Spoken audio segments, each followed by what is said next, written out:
पूछते हैं कथा सुनने का फल क्या है। अंतिम बात और सुन लीजिए। एक बालक बड़ा नास्तिक, उसका पिता बड़ा परेशान, महात्मा के पास ले गया। महाराज हमारा बालक बड़ा नास्तिक, भगवान नाम तो दूर की बात है, वो भगवान नाम से चिढ़ता है, क्या किया जाए। महात्मा ने कहा परेशान मत हो, हमारे पास लाओ। महात्मा के पास बालक को ले गए। भैया सीताराम बोलो, हम नहीं बोलेंगे। बालक बोला हम नहीं बोलेंगे, चाहे जो हो जाए। क्यों, क्या होता है बोलने से? महात्मा बोले कुछ नहीं भी होता है तो एक बार तो बोल दो। बालक बोला हम नहीं बोलेंगे। साधु बोला भाई हमारी इज्जत रखने के लिए केवल एक बार बोल दो, फिर कभी मत बोलना। उस बालक ने कहा एक बार बोल देने से क्या होगा? बोले वो बाद में पता लगेगा, पहले एक बार बोलो तो। बोले देखो हम दोबारा नहीं बोलेंगे, एक बार बोलेंगे। बोले हाँ। उस बालक ने धीरे से कहा सीताराम। महात्मा जी बोले बन गया काम। बोले क्यों, क्या काम बन गया, क्या हो गया? महात्मा जी बोले भैया इसका पता अभी नहीं लगेगा, जब तुम मर जाओगे तब पता लगेगा।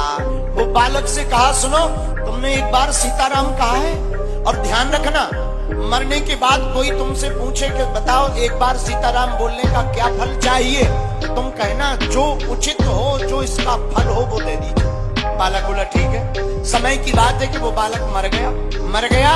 यमराज के सामने पहुंचा। यमदूतों ने बताया महाराज महापापी है, महानास्तिक है, कभी भजन नहीं किया, लेकिन जिंदगी में एक बार साधु के कहने से सीताराम बोला। यमराज बोले बताओ बालक, सीताराम बोलने का एक बार का क्या चाहते हो, बाकी तो तुम्हें नरक में जाना पड़ेगा। हाथ जोड़कर बालक बोला गुरुजी की बात याद आ गई, महाराज जो भी सीताराम बोलने का फल हो वो दे दो।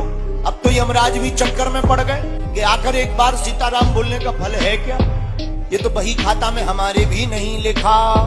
यमराज ने सोचा कहा किया जाए। चल भाई हमें तो पता नहीं, पर ब्रह्मा जी से पूछते। हाथ पकड़कर बालक को ब्रह्मा जी के सामने ले गए। महाराज जी आप विधाता हो, जीव बनाते हो, कृपा करके बताइए एक बार सीताराम बोलने का क्या फल है। ब्रह्मा जी बोले ये तो हमें भी पता नहीं है। क्यों? इस बालक ने एक बार सीताराम बोला है और ये जिद पर अड़ गया कि एक बार सीताराम बोलने का जो फल होता हो वो हमें दीजिए।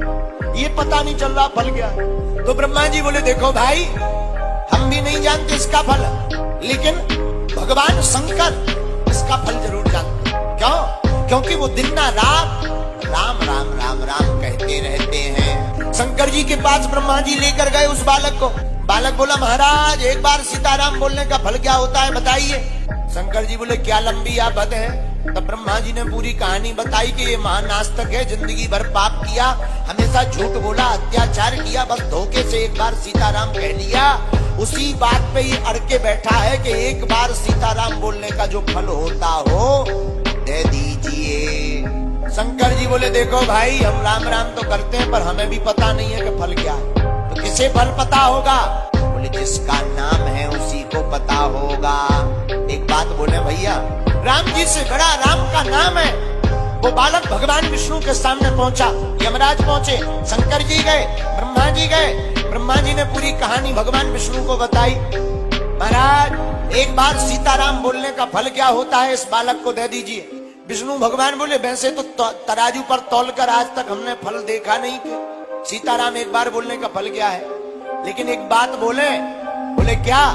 बालक एक बार सीताराम बोलने का यही फल है कि व्यक्ति वैकुंठ आने के लिए हजारों साल तपस्या करता है तब वैकुंठ आ पाता है, लेकिन तुमने एक बार धोखे से सीताराम कहा तो तुम ब्रह्मा और भगवान शंकर के साथ वैकुंठ चले आए। इससे बड़ा क्या फल हो सकता? तो स्वामी श्री तुलसीदास जी महाराज कहते हैं कलयुग में केवल भगवान का नाम ही सार है।